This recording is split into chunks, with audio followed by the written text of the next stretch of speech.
Bacaan Injil pada minggu ini disediakan oleh gereja dari Injil Lukas pasal 15 ayat 1 sampai 32.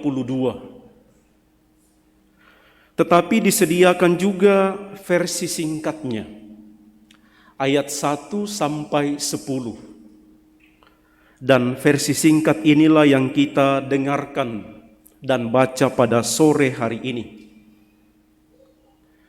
Kalau dari versi panjang ayat 1 sampai 32, di sana kita menemukan ada 3 yang hilang: domba, dirham, dan anak.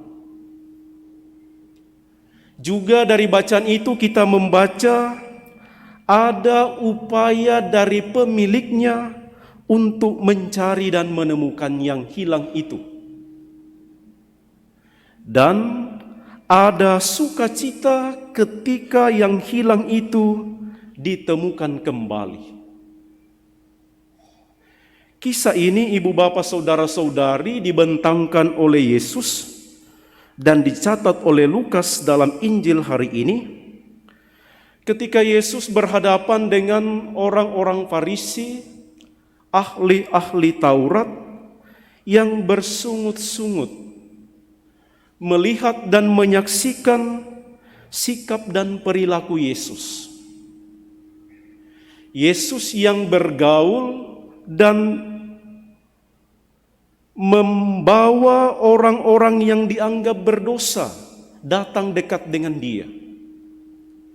Yesus yang menyebut diri putra Allah bergaul dengan orang-orang yang menurut orang-orang Farisi adalah orang-orang najis. Yesus yang adalah rabi ketika mengajarkan Taurat, mengundang dan membiarkan orang-orang berdosa datang mendengarkan Dia. Sangat tidak cocok dengan prinsip yang dianut oleh orang-orang Farisi dan ahli-ahli Taurat. Orang yang dianggap berdosa tidak boleh dekat-dekat di bait Allah. Tidak boleh hadir dan datang di dalam penjelasan mengenai hukum Taurat. Tidak boleh datang bergaul dengan orang-orang yang ada di bait suci. Dan itulah yang membuat orang-orang Farisi dan ahli-ahli Taurat itu bersungut-sungut kepada Yesus. Mereka menganggap bahwa orang berdosa tidak layak masuk dalam bait Allah. Agama tidak boleh dicemari oleh orang berdosa. Gereja tidak boleh dicemari oleh orang berdosa. Dan menurut keyakinan mereka, Allah harus menghukum orang yang berdosa dan memberi berkat kepada orang yang saleh. Yesus mempunyai strategi dan prinsip yang lain. Menurut Yesus, orang berdosa justru harus dicari, justru harus dipanggil kembali. Orang yang berdosa justru dibukakan belas kasih dan kerahiman supaya mengalami pengampunan. Kekudusan Allah, kebaikan Allah tidak boleh ditutup-tutupi. Tetapi kekudusan dan kebaikan Allah justru harus dibuka supaya dialami oleh semua orang. Itulah prinsip Yesus. Maka Yesus mewartakan Allah yang berbelas kasih. Allah yang mencari dan mau supaya seluruh kawanannya utuh kembali. Maka digambarkanlah seorang gembala yang rela berusaha berjuang untuk menemukan dombanya yang sesat. Digambarkan juga dengan seorang perempuan yang dengan teliti dan cermat mencari, menemukan kembali dirhamnya yang hilang.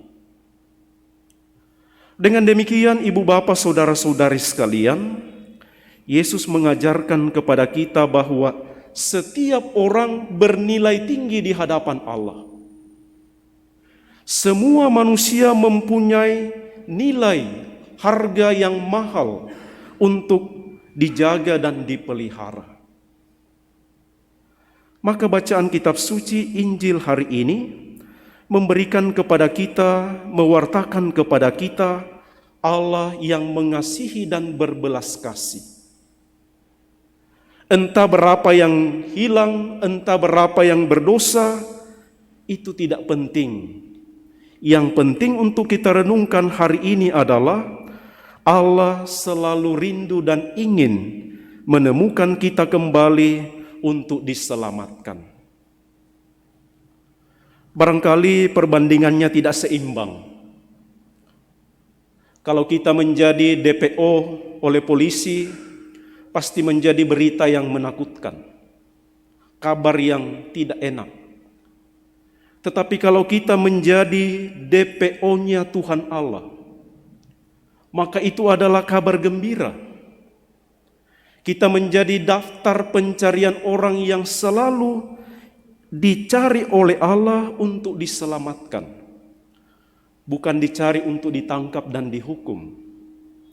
Tetapi Allah mencari kita untuk mengalami belas kasih dan kerahimannya. Maka baiklah menjadi permenungan kita bersama untuk berhenti menjadi orang Farisi dan ahli-ahli Taurat yang selalu menjaga dan mengungkung untuk dirinya sendiri belas kasih dan kebaikan Allah.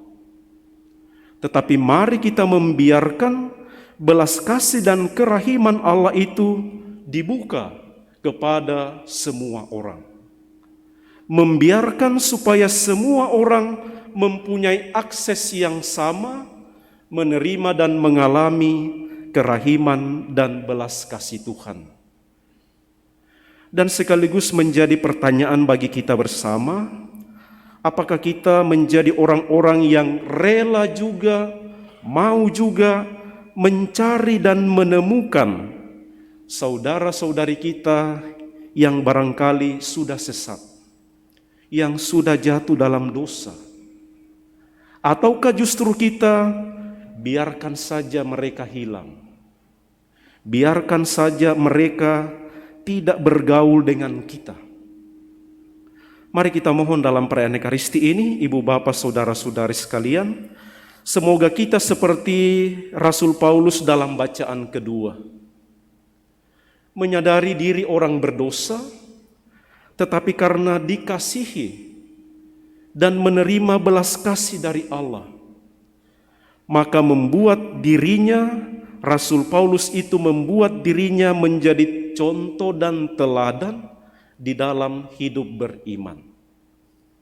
Berdosa tapi dikasihi oleh Allah, dan karena itu berusaha dan berjuang untuk membantu sesamanya yang juga berada dalam dosa untuk mengalami belas kasih dan kerahiman Allah. Semoga demikian.